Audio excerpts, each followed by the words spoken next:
to Beyond the Ring, a podcast that covers all things in the stock show industry from the informative to the insane, starring Ryan Rash. He who leaves a trail of glitter will never be forgotten. And Dale Hummel. Trust the process, even when it seems like it is not processing. Now on with the show.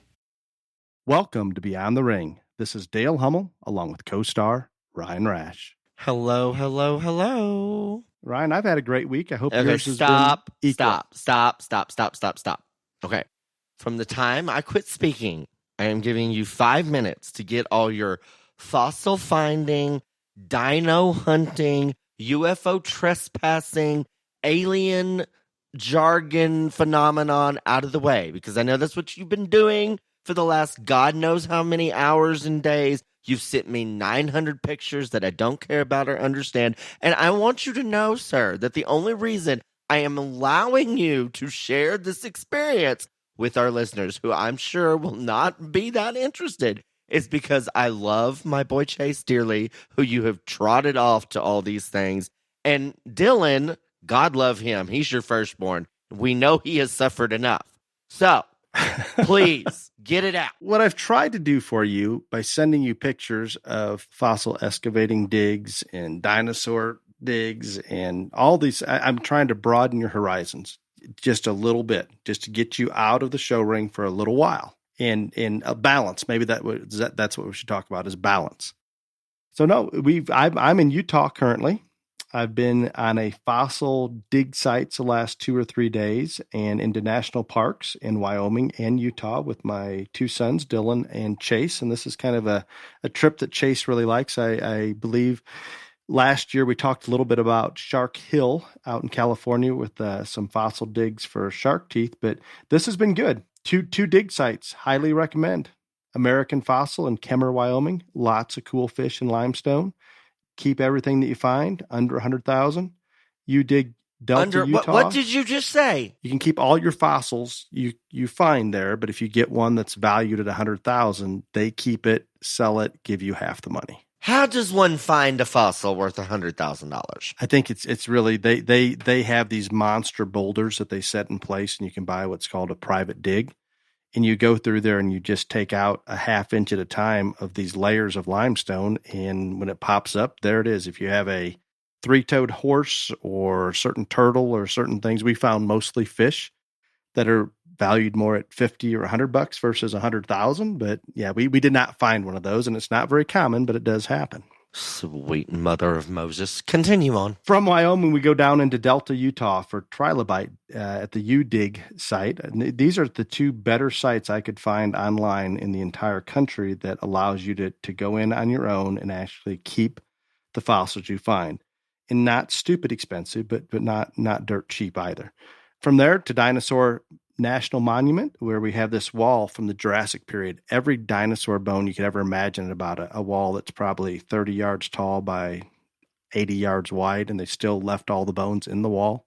Just incredible. And the same national park, when it would have been the Jurassic period we're looking at, Morrison Formation stretches from the north Utah all the way down to the south, and that's all pretty much Jurassic fossils. Petroglyphs, I guess I've heard of them, but I didn't know what they're technically called. It's the Indian cave drawings, Ryan. And you know what they drew pictures of? I'm sure people stabbing people, bow and arrows. I don't know. No. Bighorn sheep, which I could identify. And almost everything else I'd call aliens.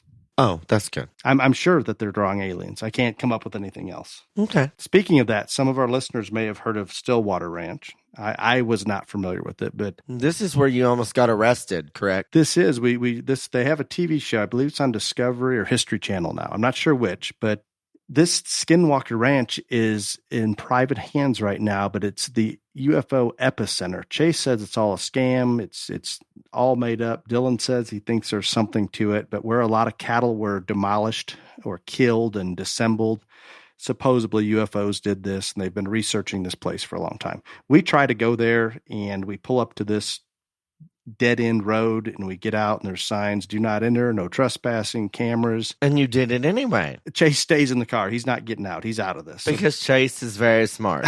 He stays in the car. Dylan and I just walk up there to kind of take a picture of this main gate, and here's Skinwalker Ranch, which we can't seem to get into. And we're standing by the big no trespassing sign, and all these cameras are down on us. And all of a sudden, someone comes over a loudspeaker and kind of startled me. You are trespassing. We have your face on video. You are to leave immediately. Kind of like an Area 51 thing, but no trucks or black helicopters. You still found the time to take a Snapchat saying that you almost got arrested. That's great. Did, and I went back to the car, and we went back out there because I was going to video that recording if they were to do it again, but they did not. Oh, that's good. But it's been a great trip, and when people that know me fairly well, I've been trying to balance life a little bit and spend more time with my kids. And to be honest with you, this has been one of the best trips that I've ever had. We really have no agenda other than I think we've covered every area of Utah that we could, along with southern Wyoming. And Ryan, guess what I'm doing tomorrow? I really don't care because I'm going to get 900 pictures of it. It's great. It's my wife and youngest daughter, Katie, are going to meet us at the airport. Before you go any further, I want to give a shout out to my girl, Tara, who is the only smart one who did not do any of this. And that is why I love her above all other Hummels. So, Tara, my heart goes to you. I believe she's in North Carolina, maybe judging the show. She's probably doing something constructive like judging a show. Yeah, exactly. Working with the youth, giving back to the livestock industry instead of trying to find $100,000 fossil. Next. Yeah, we would never want to do anything other than the shows. No. You know, sometimes I don't like to spend money. You're aware of that. You think. So we're going to Moab, Utah as a family, minus Tara. And we're running two KTM Enduros and a Can-Am four-wheeler. And I'm sure that's side just cheap as all get out. Oh, it is stupid expensive. Exactly. But you get to take these things out into the desert and just go crazy. Mm-hmm. It is going to be the most fun. I am as excited as you could imagine about that. And then we're going to do a little whitewater rafting and then come home in time to officiate a wedding. All good while we're in Pennsylvania judging a show. Which, by the way, Dale signed us both up to judge a show, and instead he's going to go officiate a wedding. And yet me, Tara, and Craig are going to pick up his slack. Once again, see, listeners, he doesn't actually care about you people. He really doesn't. You cannot tell somebody no when they ask you to officiate their wedding. I have. You can't do that. You can't say, hey, I've got some jackpot show to judge. I can't do that. No, I have. Recently. That is terrible. Terrible. Although this is my one and only one I'm going to ever officiate in case anybody's... I'm done. Don't ask. Just saying. So you poor people in Pennsylvania, my heart goes out to you. Dale promised to be there. He will not, but Tara, Craig, and I will be perfectly fine without him. Don't you worry. It'll be good. I did hear you sent me a snap about your girlfriend Pelosi's husband. No, your sister, Nancy Pelosi. No. She's not having a great Memorial Day because her husband, Polly, got arrested last night for a DUI and a DWI, and I don't know what all. She can't swing something, wait to get him out of that? First off, I want to give a shout out to our producer, Clifton, and I don't know if he's still listening, but when I sent this to y'all, Clifton had the best response. And if Clifton is on here, he can tell us what his response was. If not, I will say it. So I sent this to Dale and Clifton about Polly Pelosi getting, locked up. And Clifton writes back, can you blame him? And I said, absolutely not. I personally think the man has to be on way harder stuff than booze to deal with this bitch. But she is in Washington, and she decided that she will not comment because this is a private matter, and she was on the East Coast when this happened. That is her official statement. There's no way she can just bail him out of it. That'd make more news than if he gets thrown in jail. Yeah, he didn't get out till like 7:30 this morning. This happened like at 11 o'clock last night. He did go to jail. Oh, yeah.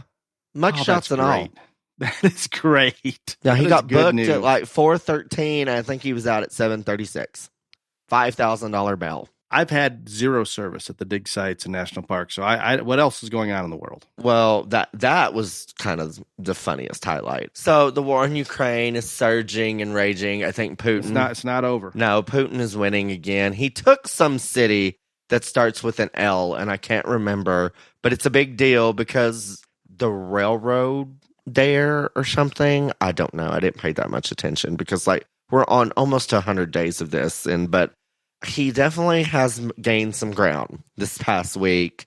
And I think he said that they tested some nuclear something. I don't know. It does not seem well. I'm just scrolling through my news app here while I've got service at the hotel, and they're talking about a hypersonic missile that they claim they. That's what it was. And that's not for Ukraine, in case you're wondering. Not a nuke, a hypersonic missile. Now that is not to attack Ukraine. You know what that is for? It's probably to attack you because you talk shit about him all the time. No. Where are you right now? I'm in Great Falls, Montana. Okay, and if you want to go about, I'm just guessing here, about 50 miles to your west, guess what you're finding? I'm not going. Missile sites everywhere. Montana is going to be the first strike zone for the hypersonic missile to try to take out our nukes. Good. And that is, I don't know this to be a fact, but I think that is one of our highest concentration of nuclear weapons, right? So pretty much where you're at. If I die, it's your fault. Just my to fault put that out for there. explaining it to you. No, because never mind. I'm just going to hush. But anyway, so that happened, but Putin is gaining ground.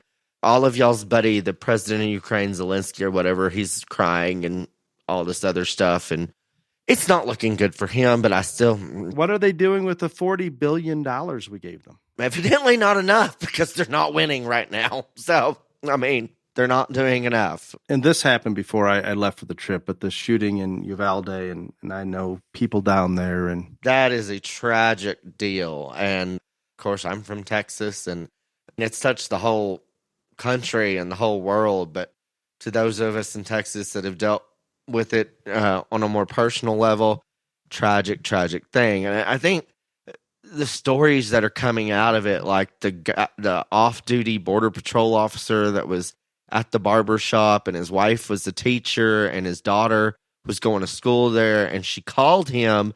He grabs the barber shotgun and goes to the school and helps rescue the kids. I mean, there's a lot of stuff like that. And of course, that moron Beto interrupted the press conference and turned this tragedy into a publicity stunt. And that, of course, blew up and backfired in his face. But the DOJ is now involved because when Abbott first got to the scene before he gave the first press conference, somebody didn't tell the complete truth about everything. And it's not good.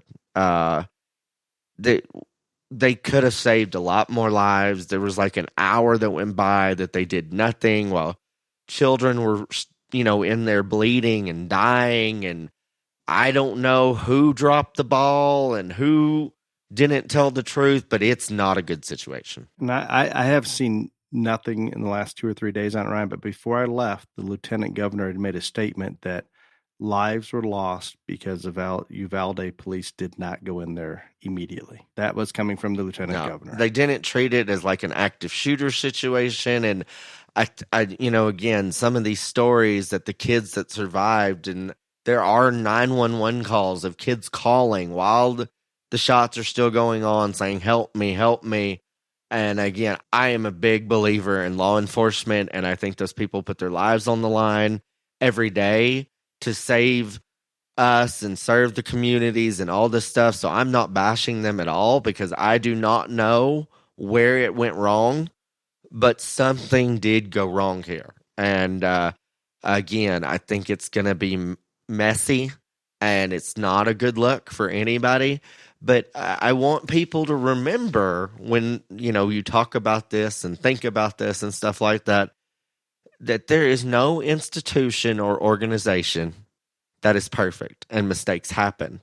And, I can sit there and say, well, I would have done this differently, or they should have done this differently, but I wasn't there in the moment. I wasn't at the attack. And so let's let all the facts come out. And I'm sure that whatever needs to be done and whoever is at fault, then it will happen. But it's a terrible tragedy and a terrible incident, and hearts and prayers and hugs for all of those involved. And I appreciate that. And especially here's my dilemma. And you would think that it's common sense or human reaction is to go in as soon as you can. But you can step back and second guess yourself. Well, maybe the shooter's barricaded himself in this classroom, and if you go in, he's going to start shooting people if you don't know that he already had. There's so many things going through your mind, and it appears on the surface that the wrong call was made or something, as you mentioned, went wrong. But I'm telling you, to know in the moment what the right thing is probably much more difficult than what any of us can imagine. And I think the focus needs to be, and I'm not going to say that the wrong call wasn't made and all that stuff, but again, these are human beings in a stressful, emotional situation. Nobody's perfect. I think the thing they need to focus on is the fact that they lied to the governor, they lied to the people, they lied to those families, they gave out wrong information after the fact, trying to cover stuff up. That, to me, is the much greater offense. And I don't know anything about that, but if that happened, Ryan, I would just as soon hang whoever is responsible. Abbott has confirmed it. Everyone has confirmed it. It hasn't come out exactly what information was given wrong and what they lied about at the beginning. But I mean, Abbott's exact words, I am livid that I was lied to at the start of this. That was in a press conference. Well, I'm going to take this just a step further, and then we're going to get on to the main topic. But because I want to say one other thing, and then you can say whatever you want.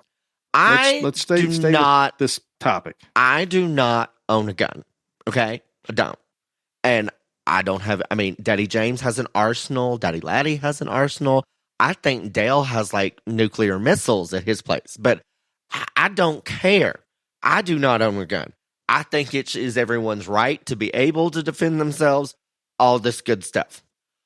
All of the people saying that guns are the problem and all this, okay, I just want you to go back and look at history. In Texas, ever since Texas became a state, you have been allowed to have a rifle, a gun, all these other things. We have not had mass shootings at schools or other places except for the last couple of decades. So again, I don't think it is the guns necessarily that are the problem. It is who is now in possession of the guns and their mental health. And so while I think everybody should have a gun, and I am never going to not stand for the Second Amendment, I do think that we are to a point, because this happens more and more, that we've got to look a little bit into, because you do have background checks and all this stuff, but there's got to be something in there that maybe looks into the mental health and wealth of the person buying that gun. And as far as the school shootings, I think the best thing that has come out of this, or that may come out of this in terms of trying to prevent this in the future, Ted Cruz and several others have pushed for the fact that schools need to have a single point of entry. That way we can defend them, we can keep them safe and stuff like that. And I think there's a great deal of sense and rational logic in that. Okay, I'm done. Go ahead. I am going to disagree in a couple places. Of course you are, because you're an idiot. And it's going to be very, very unpopular. Because you can, I think the single entry, I think that's going to help, no question. If everything's, it sounded like this shooter went in the back door, which I believe you already had. That was propped open by a teacher by accident. Yeah, and I think you already had these. Abbott came out and said we already have a lot of these laws in place. I don't think we can legislate our way through it, is what I'm getting at. I am all in favor. Let's do all we can and throw everything you can at it, because if it stops one shooting, that's worth all of it. That's right. So I'm good with that, but I'm going to be a realist here, and I don't believe your comments about let's do some mental health check. Those things are somewhat, I don't know what the gun laws are. I believe in place that the people that are mentally disturbed shouldn't have a gun. I think everybody's with that. I just don't think it's enforceable. I don't think you're going to be, there's so much red tape involved and so many things to prevent somebody like that from owning a gun. This shooter bought the guns legally, it sounded like, shortly after his 18th That's birthday. the whole thing. I agree with you that if somebody wants a gun, they're going to be able to get it legally or illegally. I understand that. Do everything we can to I'm not disputing that fact at all. And I think that the more gun regulation you put on people, then it's just going to make it where more guns are owned illegally and purchased illegally, all that other stuff. But just like you said, if there is something that we haven't looked into in this background check where we maybe not looking at the mental health of a person as much as we could that could save one of these incidents from happening, I'm all for that. I also understand, and should have stated that earlier, I mean, this kid was 18, so he just recently bought this gun. But that kid bought that gun at 18, could have been perfectly fine, and then at 28 snapped, and he still has it legally. So and again, if he wouldn't have bought the gun legally, I think he probably could. It would have been taking him longer or been harder, but he could have bought it somewhere else. oh yeah, So we can't stop that. When we put more gun laws in place, it's real simple. We're putting guns in the hands of criminals, taking them out of the good people's hands in general. If you look at the history, and Ryan mentioned history, everywhere where we have the toughest gun laws in the country or the world, there is more issues. Let's just use the U.S. Chicago's got the toughest gun laws anywhere. There are more shootings in Chicago than anywhere else. We can't legislate our way through this. again, I think you need to talk to your son that's going to move there and work there about this again. I'm just going to say. I don't know that, in my opinion, there's nothing we can do. We could put border walls around the schools and keep these people out of the schools. Hey, But guess there's what? nothing Then- wrong with border walls. No, if that's the case, guess what? They go down to the local supermarket. They go to the mall. They're going to go somewhere. And I'm not saying that let's protect the schools You first. have to bring border walls Okay, into this. If and maybe in Texas, I'm sure it's probably possible. I don't know. Across the country, if a teacher wanted to own a handgun and was able to have it at school, and not many probably want to or are willing to, and you Hey, shouldn't I'm put all this on for their teachers shoulders. being allowed to carry. I'm all But for it. if they want to, I'm not saying it's going to stop anybody from being killed in there. But It can guess what? protect them. Yes, but if someone comes in that's a shooter, it's going to take that person out a whole lot quicker than others coming from. I'm the outside. all for teachers having the right to carry. All for it. I don't think it should be forced on people, but if you want to go through the training, get a gun, do whatever, all that legally, Yeah, absolutely. I'm all for it. So we cannot eliminate things like this, but I think we can do everything possible to reduce it. Yep. That is, if somebody wants to go out and shoot people, they're going to go somewhere and shoot people, and that's a terrible thing. There's no doubt. And they could have mental health issues. The more gun restrictions, the more guns are going to be on the black market. There is no good solution to this. So I'm going to leave it at that. Okay. Do you have more current events? No, I'm good for now. Well, before we go into our main topic, Uh-huh. I would like to give a shout out to our sponsor for this episode, ShowFresh H2O. Dale's new favorite people. Absolutely happy, because if there's one thing that I watch, He loves across the species, fresh water. He loves the water. I want animals to drink, period. I don't care what species we're talking about. And in the hauling process at the shows, this is absolutely critical, and it's probably by a larger percentage of the population overlooked more than not, and we're going to fix that. In my opinion, if you can use something like ShowFresh H2O that's going to allow those animals to drink, hopefully like they would at home, it's a no-brainer. I just think that it's something that has to be done. It's very simple, and I stress over it, I'm sure, more than anybody. I want those animals drinking out of that bucket. On the goat and lambs, if we're allowed to drench at the shows, we can do that. But I'll tell you what, if you take about 1.5 inches out of those little 2.5 gallon buckets that they drink on their own, it takes you a while with the drench gun to get that water in them. And I know we can get our super magic potion drench and all that other stuff that we want to put in them, but I promise you that we've got to get water in them, period. Simple as that. And ShowFresh H2O has a product, takes the chlorination out of the water. Animals like to drink it better. That's simple. Simple. Thank you for sponsoring the episode, ShowFresh H2O. Dale loves the ShowFresh H2O, and Dale loves the aqua of it all. I love anything that's going to get animals to drink. I would like to give a shout out to our first national corporate sponsor for the BTRJLA, and that was Showcoat. And Showcoat came in early, and they wanted to do something big, and so we made a corporate sponsorship level just for them, and thankful that 2 other people have followed suit out them, but they started it, and we really appreciate them.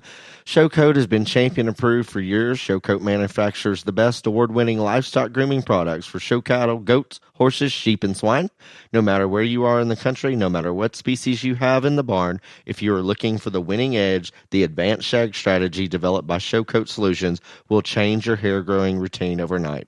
Step-by-step instructions partnered with free product application videos and game-changing customer service will have you wondering why you haven't tried the highest quality, all-natural products in the industry. Be a bench warmer no more. Invest your time and energy with the products and the routine that will win and win big. Adapt the regimen for your barn and routine with the help of the experts. Get real-time feedback and questions answered directly from the folks who created it all. Wait no more, and please support Showcoat. Go to showcoat.com. They've got great products, and again, Dale loves them too because they send him free stuff. I haven't gotten any lately, Oh, Jesus. but I appreciate their sponsor. Oh, my Lord. Okay, next, I would like to do a BTR JLA top 10. And this week, I am going to highlight the top 10 overall cattle members. The first from Indiana is Cole Van Meter, and I actually just judged him at a BTR JLA show a couple of weeks ago. He's a great young man and a good showman. Second from Indiana is Jack Witter. Third from Weatherford, Texas is Adeline Hamilton. Fourth from LaPorte, Indiana, all the Indiana people, is Miss Dallas Ritchie. Fifth is Grace Grosetta of Cottonwood, Arizona. Sixth is Catherine Heshe of Queen Creek, Arizona. Next is Faith Campa of Golden Valley, Arizona. Then we have Sarah Danley of Seminole, Texas. Megan Burke of, I'm going to mess this up, Eau Claire, Michigan, maybe? And then rounding out the top 10, Chloe Dugan of Stanfield, Arizona. So that is your BTR JLA top 10 for the week in cattle. So outside of one person, you must live in Texas, Arizona, or Indiana to make the top 10. Is that your new requirement? No. It appears that way. I hate it when you do this. It appears that way. Okay, whatever. Are all those regions fully sponsored? Those three states are in. Yeah, duh. Michigan, Arizona, Texas, Indiana. Yeah, those are fully sponsored. So those kids you just read wait, off, Arizona's not. Arizona's not. No, Region 1 is not fully sponsored. We're still waiting on one more region sponsor in Region 1. We need either a sheep or a pig person to step up in Region 1 because we have another one that's covered that will take anything. So we need one more in Region 1. Region 2 and Region 4, we need you to step up. In Region 2, we need cattle, sheep, and pigs. In Region 4, we need sheep, pig, and goats. And one thing about it, again, we're not cutting this off till September, end of September, but summer's going to fly by and it's going to be here before you know it. And one thing, if you're in Region 2 or Region 4 and you're a kid that's really going hard at it in your region in the BTR JLA, it is a lot harder for someone to tell a child no than it is to tell me and Dale no when asking for sponsorship. So if you want those region awards, talk to your parent, put your heads together, see if y'all can come up with somebody, and don't be afraid to go and ask them, hey, this is what we need. This is what we want to help. Would you reach out to them? And we'll tell us, and we'll be glad to reach out to them too. But it's a lot harder to tell a small child no. I'm just saying. Absolutely. Are you ready for the main topic? I am, but before we go to the main topic, I just want to throw out a couple of things. So we just got done with our 3-part showmanship series, and it was great and very well received. And, we talked a lot about in those 3 podcasts that the first 15 seconds and that impression, and that you want all these positive things coming towards you from the judge. And I had an experience this weekend that I just want to share. Again, I was in Great Falls, Montana. You found a fish fossil. No, I did not find a fish fossil. I didn't go bear hunting. I didn't go look for missiles. They don't like me, Dale, because I didn't do any of that stuff that you did. I came to judge the show. That was it. You can do those things after the show. You judge for a couple hours a day. I don't do those things ever. You know so that. What are you going to do then? I do other things. I work. Embrace the area. No, worldly. I don't. I don't do those things. You can go do those things. I told things them on the mic that the staff liked you a lot better, but I was way better looking and way smarter and talked better on the mic. So it's a trade-off. Move on. Next. So about midway through the goat show, young man hits the gate. He's got that confidence. You can tell his presence, his poise, everything's there. He comes in, he's in this class, and long story short, his goat just wasn't good enough. And I wanted to get this kid in the top 5 so bad because he was so good at showing all of these things. And so I pulled him 6 and I said, dude, because you're such a great showman, I want to get you in the top 5. Your goat's just not wide enough. You got to have a little more muscle, but you are just a tremendous, tremendous showman. And so the rest of the day, or as we go through the goat show, I was like, God, I can't wait till that kid comes in showmanship for goats. Well, he didn't come in. I was really disappointed. So we start off the sheep show, and about the 3rd class of ewes, there he is. And doing a great job. We go throughout the day. When he comes into sheep show, he had a good day. Come out in sheep showmanship, and I walked up to him, and I said, I'm assuming now that you were just helping somebody in the goat show, and that wasn't your goat. He said, no, sir, that's the first goat I ever showed. I said, I want to tell you something. I mean this. I said, I told you in that class that I wanted you to get you in the top 5 because I thought you were such a good showman. I said, when I talk about the first impressions and all that, when you can get the judge to pull for you, that's what's the difference between a good and a great showman. I told him that on the mic, but I know it's hard to explain it sometimes, and a lot of judges won't tell you and be honest with you about it, but that is real, and that is an effect, and it does happen, and that's what we're talking about in terms of the fact that if you can make that kind of impression on a judge where they are pulling for you, that's what can change the game in terms of showmanship. And it is real. I have experienced it, Ryan, and maybe we shouldn't, I guess we need to talk about it, but when you have that kid that comes in with all those things, just like you talked about, you want them to do well. Yes. And if you want them to do well, and it doesn't matter between 3rd and 5th, guess where that kid's probably going to end up? I shouldn't say it doesn't matter if it's that close in a if it is close, then you're the one that you want to do better because you're that impressed with their ability is gonna get the edge. That's just how it is. No, I would agree 100%. And then the other thing that I want to talk about is I want to give a huge shout out to the Madison County Memorial Day Classic and the Holiday Showdown Swine Jackpot shows and series. This is put on by the WWHM. I want to make sure I get it. WWHM Show Pig Boosters LLC, which is also the state sponsor for pigs for Ohio. And so we thank them for their sponsorship. They did something this weekend that we've talked about and stressed. And again, so proud of them for doing this. These shows are huge. We're talking they have like 600 to 800 hogs at most of they have 3 shows a year. So they have an online entry process. And what they did is they asked for you to submit a judge online. They took those top 16 submissions and they made a bracket. And when the kids got to the show this weekend, they had ballots and they just went from 16 to 8, from 4, and now we're down to the top 2.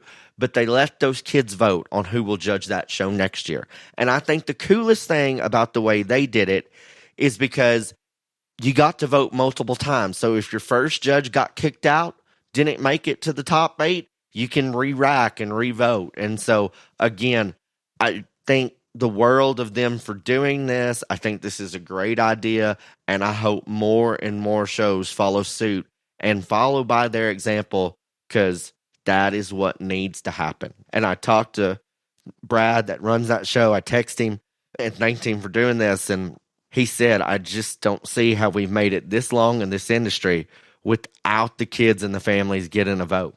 And so kudos to them. I appreciate the fact they found a creative way to do it. And there's a lot of ways to do it. And if those committees want more control, they can submit 4 or 5. There's so many different ways to approach it. Just the bottom line is let's let those exhibitors have more say. Let's try to accommodate them as best we can. And we talked about it, Ryan, so many times that the politics is as bad as it's ever been in the junior ring. And I have no problem saying that across species. If we implement something like this, those that are playing the political bullshit are not going to be the ones that those exhibitors end up voting for. Sure, their buddies might vote for them, but the masses will not. And it's almost the only thing that I can come up with that is self-correcting. The other thing we talked about briefly was maybe a 2-person system is less likely as long as it's not your buddy standing there judging with you.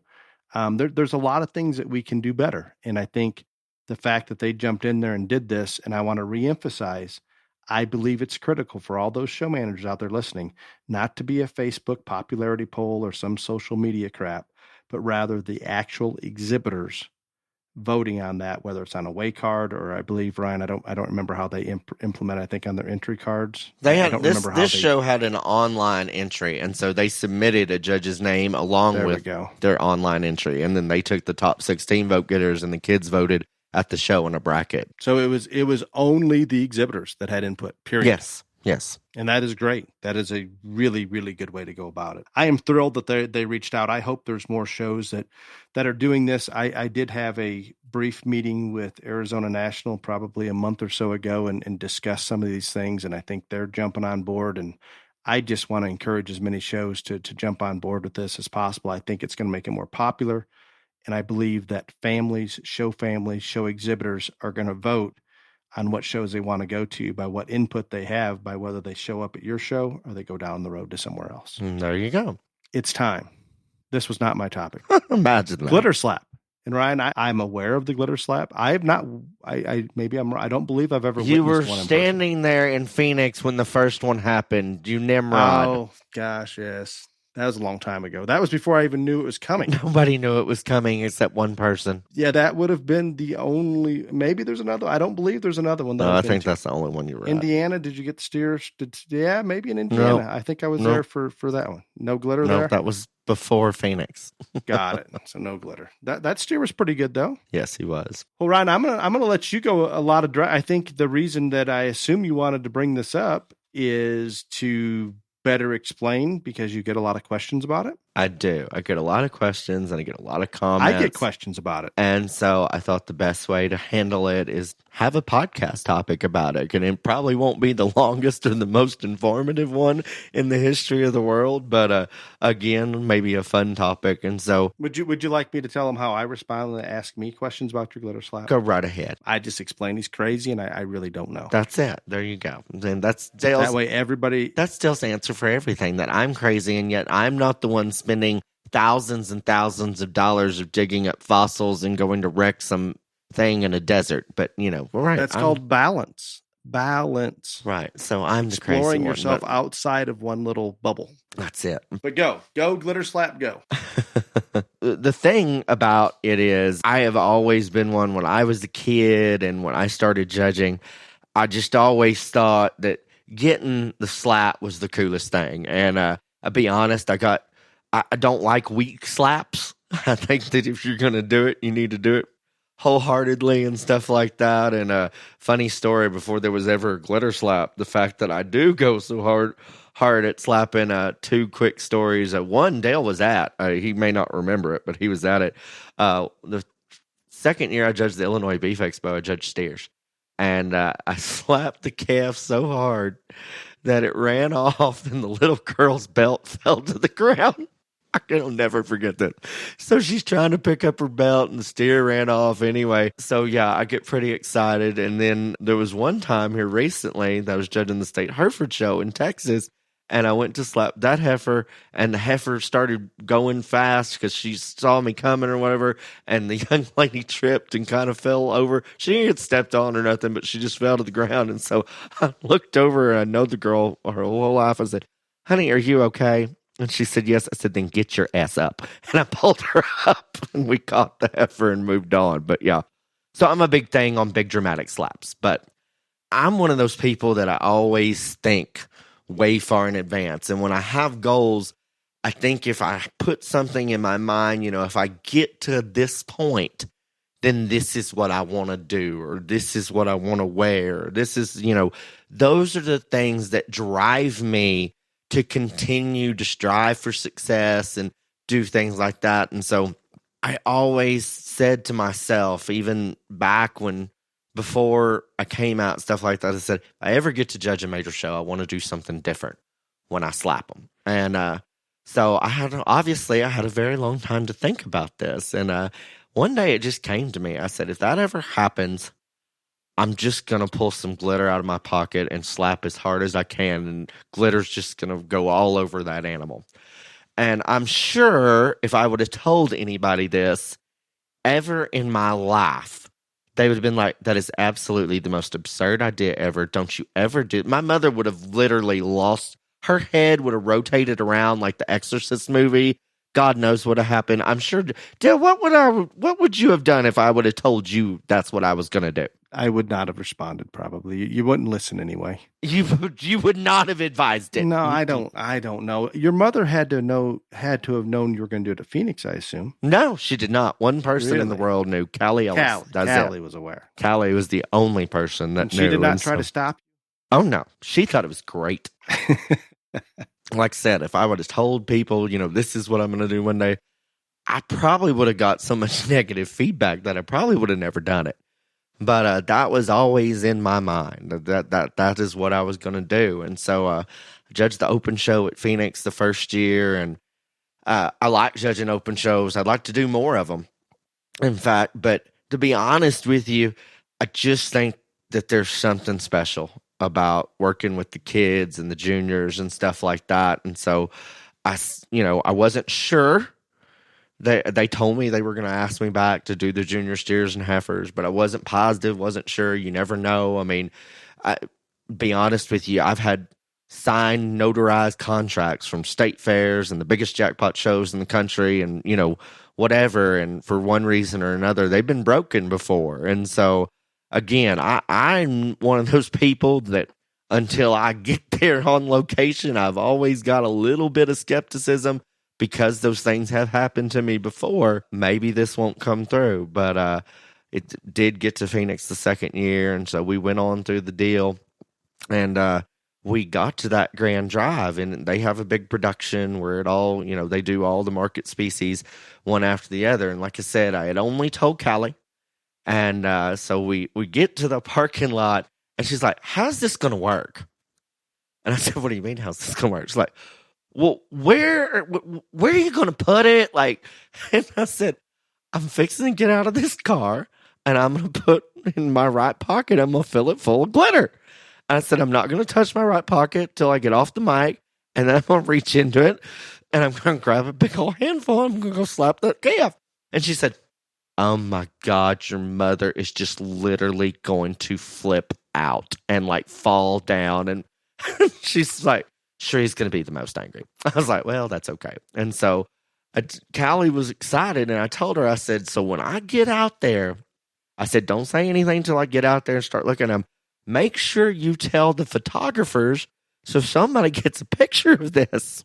And so, God love Callie. She got so wrapped up in the moment and my speech. I mean, I looked over one time, and the poor child was just bawling. I mean, just bawling.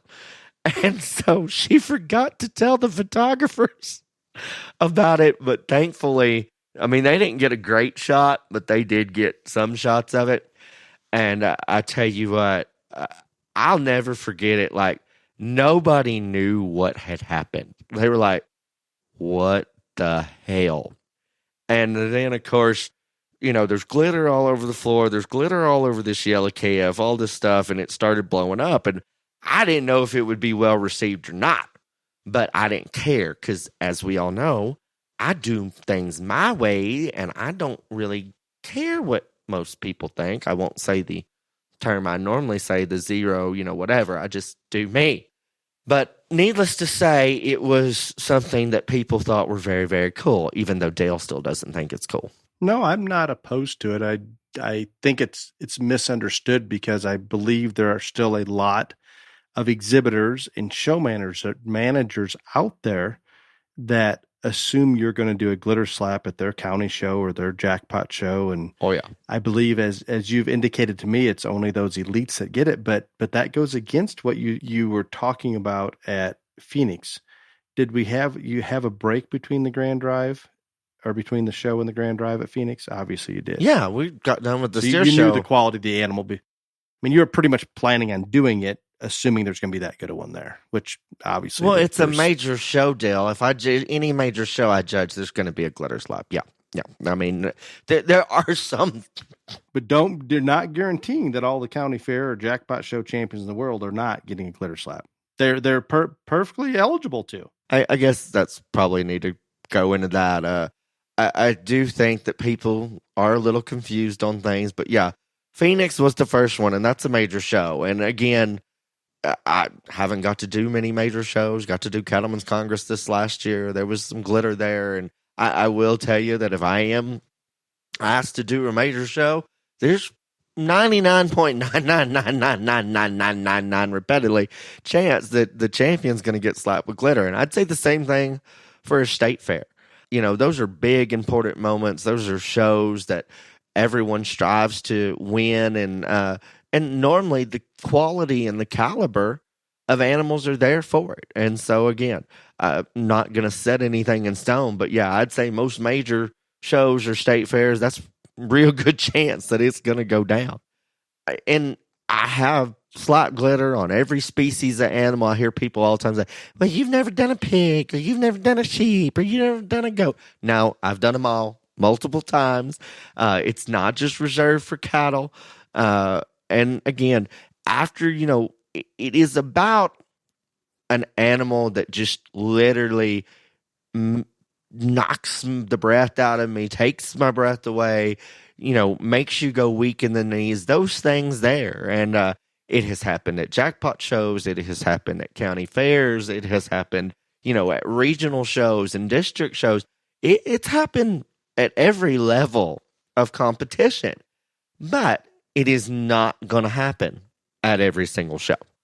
And there's some people that get angry and some people that get upset. And I'll be honest with you, last year I had a show manager that, got downright pissed off and told me that the only reason they hired me was because of the glitter slap. And I said, well, you never said anything about it. And if you hired me because I slap animals with glitter, you hired me for all the wrong reasons.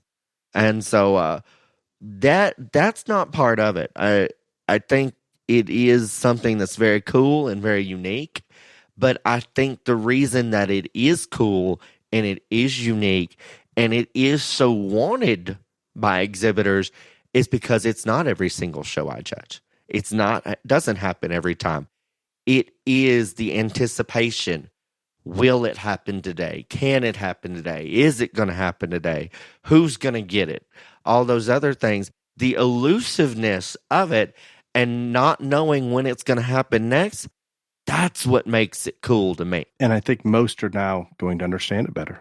We hope. Well, I hope so. But have you used a glitter slap at a county show? Have you not? Yes, 3 times that I can remember. I know of. The first time I was in a county fair in Oklahoma. This is a good story because they had a steer that wins was really, really good. And he ended up being like reserve Division 3 crossbred at OIE later in the year. And that calf was super good. I'm not going to tell you. That's the one time that maybe calf just was right there on the bubble of, is this one glitter worthy or not? But that thing had such a cool vibe. They had this company that did lights and smoke, and all the exhibitors ran in at the front, and they had a rodeo announcer that was just amazing. The crowd was on fire in terms of applause. They had it broadcast live over the Oklahoma Sports Network. It was the vibe of the show too. And that's the first time that glitter happened at a county fair. I just in Glenn County, California, on this last trip I started May 11th. I get to go home tomorrow. I glitter slapped a pig there that I just thought was amazing. So yeah, it has happened at county fairs. It has happened at jackpot shows. And again, it can happen at any single show I judge. But it does not happen at every single show I judge. And it's not going to. And again, I think that is what, if I did it every single time, there would be no cool factor to me. And I know that every kid and every parent thinks, man, he should do it every single time and all that stuff. I think if I did, it wouldn't be special anymore. Agreed. I think that gives us about, what was our showmanship? Anything and everything showmanship. Anything and everything glitter slap. No, I'm not done. Why are you? See, this isn't about you, so you just want to cut it off. Trust me, it does not need to be about me. You just want to cut it off because you don't like it. Continue. I don't know what you want me to say about your glitter slap. I have no idea. You can just, go to sleep if you want to. I'm sure that's what you want to do. I'm working on question and answer. I just found the third one. One thing that I get asked all the time is, why purple glitter? Is it always purple glitter? Why purple glitter? All this other stuff. And so The obvious reason for purple is because that is normally the color that is associated with a grand champion. Number 2, purple is actually my favorite color. And number 3, purple actually shows up really well on any hide hair color. And so that's kind of the reason that purple is the logical choice. They asked me, have I ever slapped in a different color? I think, and I'm going to be honest, I can't remember, but I'm almost positive that when I did the Brangus Junior Nationals, because they just separate them into red and black and all this, and we had bulls and all this other stuff, I think that I might have done some of them in pink that day, but it just didn't look as good and it didn't work out. And so it's going to be purple from here on out, to be honest. People want to know, do I carry it with me everywhere? Yeah, I take a backpack and it's always with me. I have it, like I said, I have it at every show. Where does one buy glitter? Walmart. Duh. Dollar store, Walmart. See, I've never, Walmart. I assume in the crafting department. Yes, in the craft department, yeah. Now, there was somebody on one of these glitter slap posts or whatever on social media. There was a lady or a girl, I don't know, that said that there's a company that like you can have your own glitter like created and like all this stuff. And I should have clicked on that, and maybe I should do that. That would be good. Now, I know. Didn't you tell me a story once that the show manager offered to bring glitter for you or something? Oh, yes. I have had show managers. Is that the one you talked about earlier that didn't? No, not that one. But I have had show managers. I have had parents. I have had children bring glitter up to me, say, please use this today. We want to see a glitter slap, all this other stuff. And I just tell them all at the same time. We'll just have to see. Now, earlier you said it was hard to say no to a child in our sponsor thing. Yeah, but most people, it is hard to say no to a child, but I still manage to do it on the glitter slap. But I tell them the same thing. We'll have to see what the animals look like. And that's just how it is. And some of you are going to say that that's mean or terrible or every kid deserves a glitter slap and all that. And I get that. And I understand that. But I'm the creator and the inventor of it. And again, I want it to be something that every kid wants and strives for. And perfect example, little boy today came up after the hog show. God, he was cute. I think he was 4th overall market hog, reserve junior hog showman in a close race. And he walked up to tell me thank you. And he said, I have a question for you. I said, yes, sir. He says, you only do glitter at national shows and state fairs? I said, well, most times, yes. I said, but it can happen anywhere. And I said, it could happen today. It can happen at a county fair. It can happen anywhere. But yeah, mostly it's for national shows and state fairs and bigger shows like that. He said, that's what I thought. That's what I told somebody when you didn't do it. And he said, that's what I'm shooting for. And see, that right there, out of that little kid, that's something that he's going to work towards. And I think that's the beauty of it all right there. Agreed. Completely. Okay, since you're not interested in the glitter slap of it all because Dale's boring and tired and probably covered in fossil dirt, go ahead with your question and answer, but I have one other. Yeah, sponsors. You don't have some sponsors first? I do. I have one other BTRJLA sponsor. South Texas Series, they are, a national top 10 jacket sponsor. They are a region sponsor and they are a state sponsor. And so we thank Tracy Beadle and her crew at the South Texas Series. They have 3 shows in the fall, September, October, and December. I am actually judging the one in December, and they have all species, and they have 4 rings per species. So if you're in Texas and you need rings, you can get all 10 of your rings by going to Tracy Beadle shows because she has 12 of them. If you're from a neighboring state, Kingsville's a long way, and it's down south, but I'm telling you, she runs a good show, and you need BTRJLA points. Look her up on the fall, but it's in Kingsville, Texas. It hosts 3 shows, all species, September, November, and December. The show series is one of the premier show events in the state of Texas, and it began in 2007, and for the last 15 years has shown a dedication to the livestock show kids of Texas that few people can equal, much less surpass. So we thank Tracy Beadle and the South Texas Show Series for their commitment to the BTRJLA. Tracy, thank you. That's pretty neat. You could rack up just What's I couldn't even calculate the possible points, but it's a lot. Yes. I mean, Huge, literally, huge number of points. you could only go to her 3 shows and get all of your 10 rings. So That's there you pretty go. impressive. I had a question about points today that I tried to answer. I don't know that it was accurate, but I did Dale, make an you effort were today. in the middle of UFO land getting arrested. You I had no know. question about points.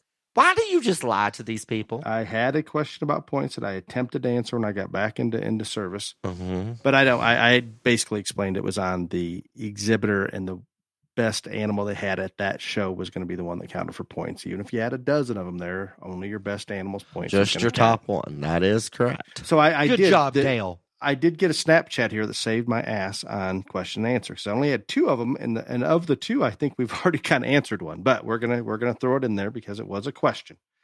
The first one came to me here seconds ago, and we haven't had one of these for a while. When judging a beauty contest, I assume this is addressed to you, Ryan. I've not. You think? No, I've not done many of those.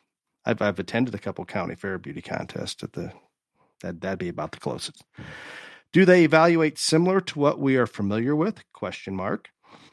Structural correctness, proportional correctness, top to bottom, how they look on the move, and standing still. So, this is a funny question. My answer is yes. I'm done. No, that's not right. But actually, beauty pageants in general, I'd be honest with you, a lot of it is talking about that first 15 seconds, that first impression, all of those things. Well, normally the first time that you see a contestant in a pageant is in interview. And so that's the first impression. And that really, how well they do there kind of weighs over onto all of the other categories, even though it's not supposed to. As we talk about, subconsciously it's there. In the actual pageant, yes, their proportionality, their presence. People want to say that physical beauty is not judged, but it is. All of those things, their hair and makeup, how well the clothes fit, all of those things are a factor in, judging beauty pageants. And, I tell people all the time, I think the reason that I stay so interested in both of these fields is because they've got so many similarities. We all use the same materials, hair, paint, and glue. We make them as pretty as we possibly can, and we send them out there, and that we hope that the judge votes for the one that we're rooting for. There's some fundamental differences in beauty pageants and livestock shows.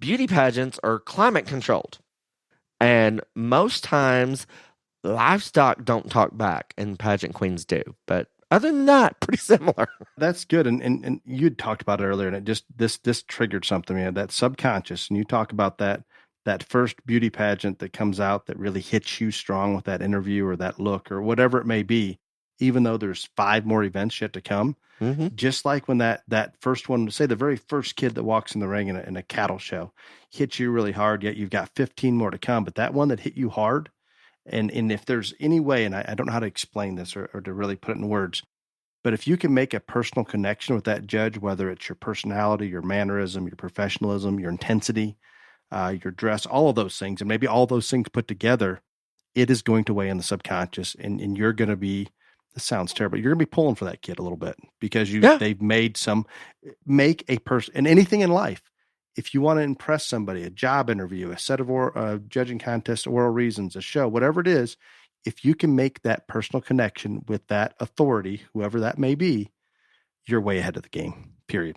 Talking about that and things like that, just like talked about the kid and showmanship and all this other stuff, those things matter and those things factor in. And I know people don't like to say that. And again, it's not going to get you from last to first, but if it's close, you might get the nod. And I think that we forget about those things way too often because as competitive as it is right now, you need every single advantage that you can get swinging in your favor. And I liked what you said about making a personal connection. I tell you what, I told some kids today at the show, every kid that comes in the ring, I say, hey, how you doing? Or, something. I say something to them. Most all of them are very polite and say, good, how are you? Or something like that. I mean, I'd say 99.9% of them. There are a few that will go further. And they'll say something quick-witted or make a comment, or, you can just tell by their attitude, I couldn't be better if there were two of me, something like that. And that strikes a chord with me. And, I'm like, hey, that kid's personality is on point. All these other things. So, and I told a kid today, a little girl, she's so cute. And I told her, I said, I bet you never been told you're cute before. She was pretty shy, and she just kind of looked down. And I said, I promise you can talk back to me. You can talk. You're not going to hurt you. If a judge communicates with you, you communicate as much as they'll communicate back, because it can only pretty much help you. I promise. An example, Ryan, and we're taking a little while on this, but I think it's okay. And I've had this happen as well. Your example with the young boy that came up afterwards about the glitter slap question and how he explained it to others, it's only reserved for the national shows and so forth. Not that it helped him at that show, but guess what he did with you after the show? He made that personal connection. If he were to come into a show next week, I'm not saying you're going to win the class with him or anything, because if his animal doesn't deserve so, but he made a connection that you will remember that kid. I will remember that little boy, and I will remember that kid that won showmanship at every show that I ever see him at from here on out. Absolutely. That was good. Now, I'm guilty. I threw these question and answers together as we're speaking, and I think this one we've kind of already answered, but it's there, and we're gonna go there. I just finished listening to you guys talk about allowing exhibitors to have more input into selecting judges, and then I noticed a hog show in Ohio did just that. Do you like the bracket system, or are there other ways to accomplish this?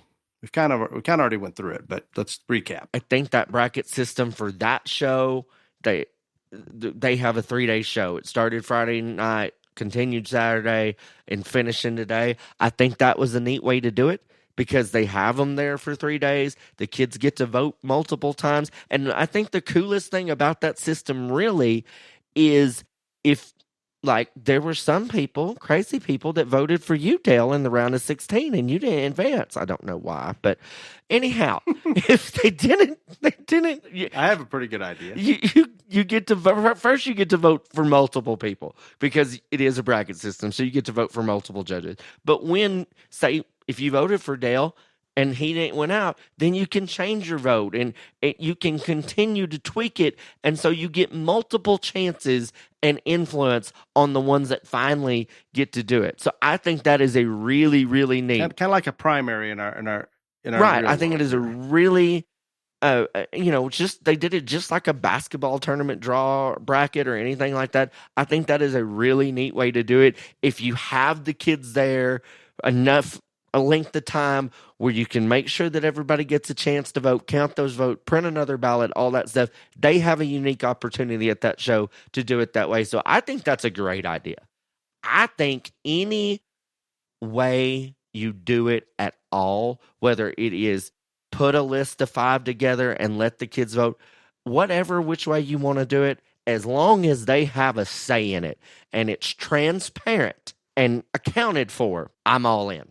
But I do think that was a very creative, unique way to do it. And I think the fact that we're continuing to emphasize, and this show did, that it's only the exhibitors that are voting, not the general public or anything like that. Those that have some skin in the game are doing the voting. And as Ryan mentioned, you can put a list of 4 or 10 that if the committee wants a little more control over that, give them kids a list to vote. I think maybe the more variation in this, the better. Be unique, be whatever works best for your show, but make sure, I want to continue to emphasize, it's the exhibitors that need to be voting, not just the people that show up at the show or who's ever online or whatever that may be. So no, I sure hope this catches on, Ryan. I've got a feeling it's going to go well, because there is no good argument not to do it this way. It's kind of like not sanctioning your show for the BTR JLA. It's free. There's no reason not to. Absolutely. Okay, the final question. And this one I found some entertainment value in, actually. It was actually like third. I could have had 2 before it, but I pulled this one. Don't you worry. Imagine that. This one hopefully will get you going. I have listened to your showmanship series and find it very helpful. However, last week Ryan discussed appropriate dress and hair. I assume the beard stuff you talked about for hair. I don't think you talked about haircuts, did you? No, I didn't talk about haircuts. I talked about facial hair. Okay, so appropriate dress and hair for the exhibitors, and pointed out certain distractions. which I believe the beard was a distraction for you, And white sole shoes. and white sole shoes. Beard's Yep, not a distraction for me at all. I just think if you're going to show in showmanship in a junior event, you probably don't need to have a beard. That's just my personal opinion. Just some people just mature earlier. It's okay. Everybody can buy a razor. When the mention of fitting techniques for showmanship was brought up, Ryan referred to it as a fitting discussion. So my question is, should my son be more concerned about footwear and personal grooming versus the management of the animal and the presentation of the animal? You got to be concerned about all of it. But in terms of showmanship, again, there's not many shows where they are fit. There are some, and if it is a show that allows you to fit for showmanship or is after the show and you are fit, then you have to be concerned about that too. I'm going to be real honest. I am very capable of not letting the fit job factor in to the showmanship of it all, just like I'm very good at not letting the quality of the animal factor into it. So, I mean, yes, we've said 1,000 times, you have to pay attention to every single detail and make sure that you're trying to be as good as you can in all of them. But those are just things that are out there. And so I don't think there's a black or white answer to your question other than you need to be concerned about all of it. See, to me, that one that comes out, and I think, I guess, in the Midwest, it's equal. I don't know how many are fit or not fit in showmanship, but some kids will fit, some kids won't fit. It's just as much of a subconscious issue with me. If one comes out there with something crazy or poorly fit, that wears on me more than a white sole shoe, if that makes sense. And again, that's your personal opinion. I think it needs to be, it all needs to be all of it, but I want that impression to be strong across the board. And if there's something and again, it's personal preference that I think is done incorrectly on the fitting of that animal, if they choose to fit, that creates a little bit of a negative in my mind that this person either allowed it or doesn't know any different. That doesn't resonate with just, wow, this one's really got a grasp on exactly what's going on in the show industry or in this ring. So yeah, it's all encompassing. And I want to reemphasize, and we did it so much during that 3-part series. Wow, watch out what Ryan or I say about specific things, or some judge that said something 10 years ago that you're still holding true to. And this doesn't just apply to showmanship.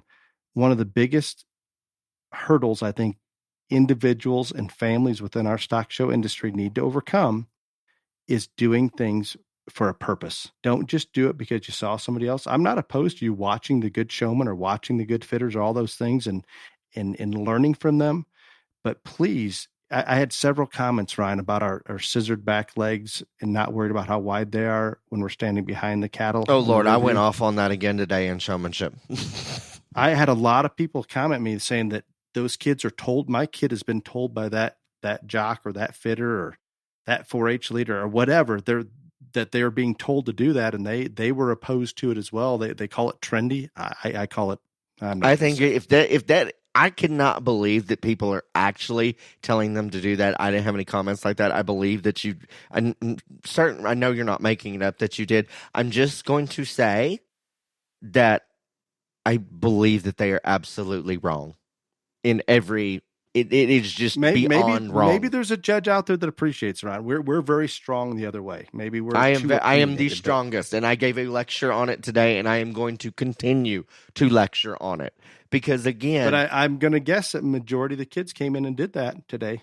They did, and if I'm out there, then you need to do it the way that I need to be done. But I'm telling you, and I mean this with all sincerity, your animal will look more impressive if they are squared up and wide from behind when they are in a rear or butt view than having them scissored and narrow. It is just simple logic. It is rational, and it is facts. There's no purpose to do it the other way. What is the purpose to do it the other way? There isn't. To make them look more narrow. That makes sense. Yes. Right. And maybe that's a popular thing. Maybe that's it. Maybe that's where you know what? I would have, I probably better not, but I'd say within some of our cattle breeds on the female side, we've tried to make them dairy cattle narrow. So maybe it was intentional. Maybe. I don't think it was intentional. I give a Shout out to Mr. Unicorns and Butterflies, Troy. He was listening to the podcast and he Snapchat me and he said, yeah, back in the 90s, we actually used our show sticks to show cattle. I thought that was funny. I laughed out loud for a long time. There was a purpose for him. Yeah, there is. And I think he's right. That's why you have them. No, that's why you have a show stick, is to place feet. It's not just to stand there, have something in your hand, and scratch the belly. I sent Troy a Snapchat yesterday, Ryan, that I took a picture of a horse on a little pony ride thing. We're going through this little town. You sent me the same one with the unicorn. Yeah, and I sent that to Troy. I thought he could really, that I'm making an effort to be happy. I bet he sent you something real nice back. Well, Ryan, good glitter slap, anything and everything glitter slap. Now, if they listen, they know exactly where you're at. Yep. But guess what? There's going to be some that don't, and you're going to have a show manager ask you, why didn't you glitter slap? And it's going to continue, and then you're going to call me and scream about it, and I'm going to say it just is what it is, and it's good. If you want to worry about something, worry about the hypersonic missile that Russia's supposedly tested. Thank you. That one bothers me. I will lose sleep over that tonight. Right. Until next week, be safe. Y'all come back now, you hear?